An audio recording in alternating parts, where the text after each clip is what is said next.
The day started just like any other. I got up, went to work, and that's when things start to get a little fuzzy. The next thing I remember is waking up in darkness. The kind of darkness that you can feel surrounding you. You can't see your hand just inches from your face. My breathing starts to pick up as I'm starting to panic. I feel around and can tell I'm on a bed. No restraints. I'm free to move around at will. I run my hand down the wall. It feels like cinder blocks, and it's cold. I close my eyes and try to calm my breathing as I wait to allow my eyes to adjust to the darkness.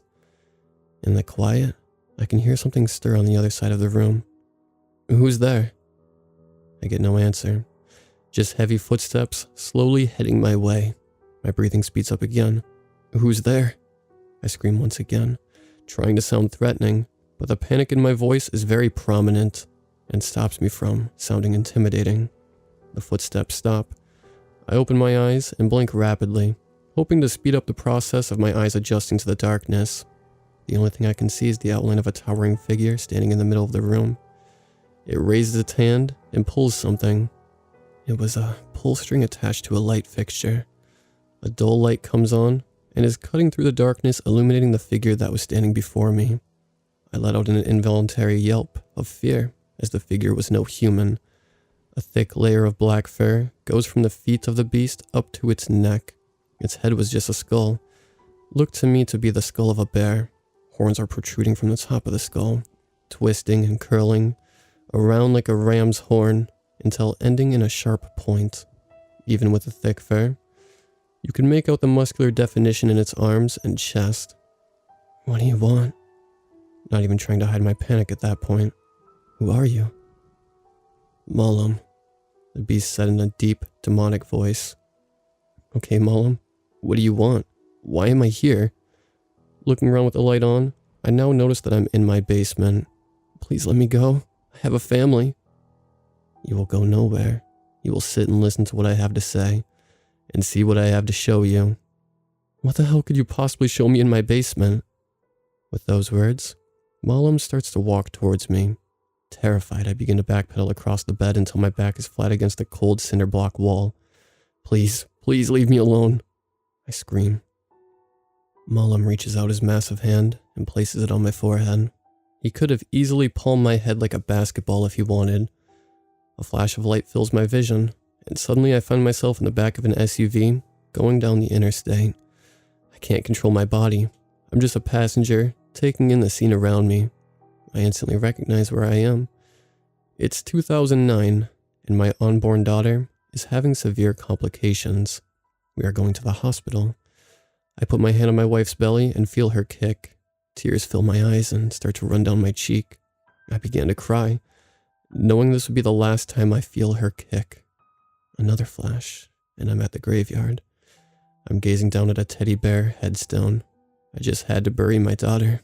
I try to keep it together, but on the inside, I don't know how I will continue. My world is collapsing around me. Suddenly, I'm back on the bed in my basement as Malam draws his hand back away from my head. Why did you show me that? I ask with tear-filled eyes. Without a word, Malam snaps his fingers, and the bedside table drawer pops open. I slowly make my way to the open drawer while keeping a close eye on Malam, but he doesn't move. I peer inside to see my .357 Magnum revolver. I reach inside and pull it out. My hand fits perfectly around the black handle grip. I can see my reflection in the long, skinny barrel. What am I supposed to do with this?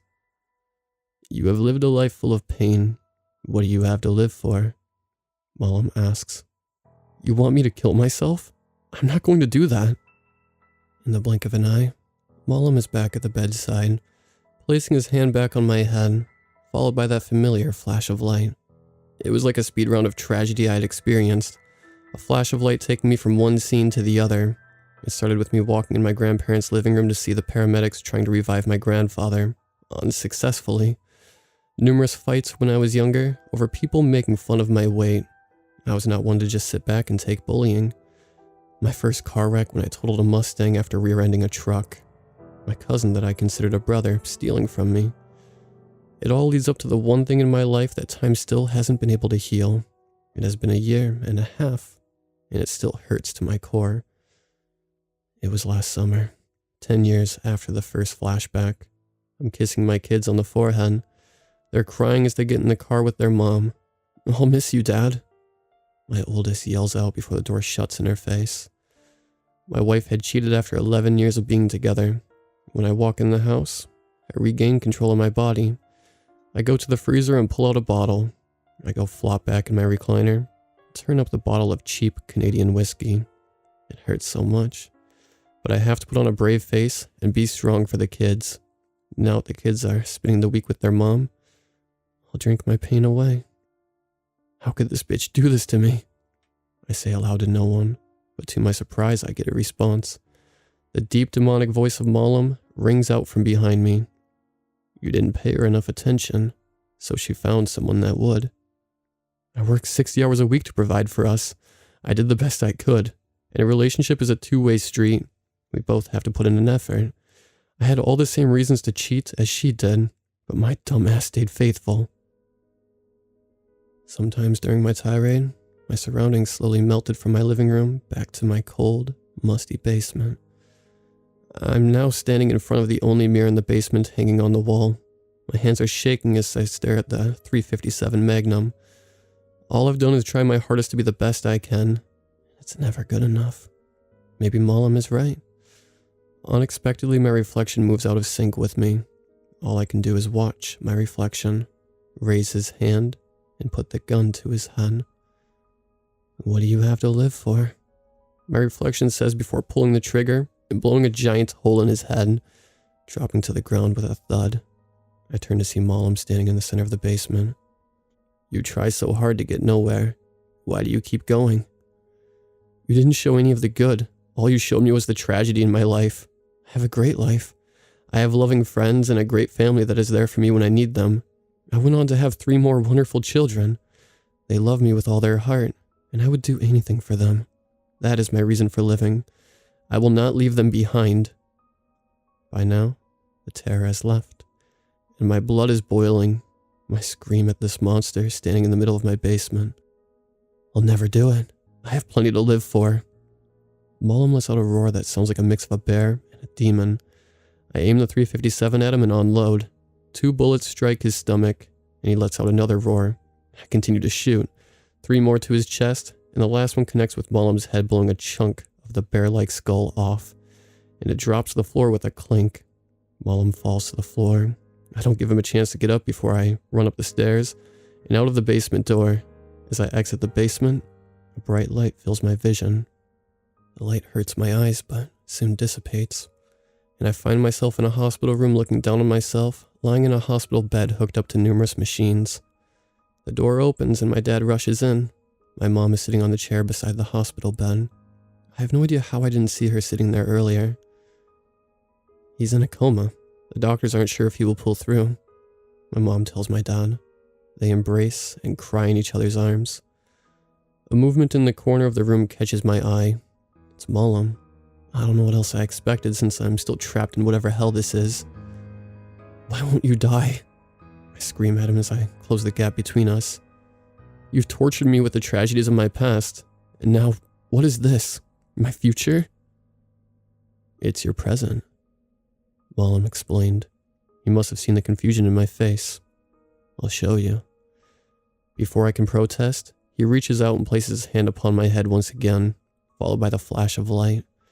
Suddenly I'm speeding down a back road, whiskey bent and hell-bound, blaring from the speakers. I'm drunk, depressed, and careless with my own life and any other lives that may be on the road that night, bending curves with reckless abandon. Tires were screeching around each curve as I pushed my car to its limits. I reach over and grab the bottle of whiskey lying in my passenger seat. I pop off the top, and I turn it up and take a few large gulps. By the time I'm done, and my eyes meet the road once more, I'm speeding much too fast into a sharp curve. I smash the brake pedal with everything I have. The brakes lock down, and the car skids into the curve and off into an embankment. In front of my car meeting a tree. The airbag is the only thing that kept me from exiting the car through the front windshield. Flash, and I'm back in the hospital room. My mom's still by my side. Malam is still standing in the corner. "Are you keeping me from coming out of the coma?" Malam was silent. The gun did nothing to help me escape this hell, so I did the only other thing I could think of to destroy this evil trapping me in my mind. I haven't been to church in a decade, but I hadn't forgotten how to pray. I start my prayer at a whisper, and I noticed that Malam was beginning to act restless, so I get louder and walk towards him. "That's not a good idea," Malam says with malice in his tone. I began to speed walk towards him, and before long, I'm only inches from the beast. At this point, I'm screaming this prayer at the top of my lungs. Malam bends down to get face to face with me before letting out a roar so loud that it left my ears ringing. I didn't let it stop me. I continued the prayer, and this time, I put my hand on his forehead. Malam's empty eye sockets begin to glow with a bright white light.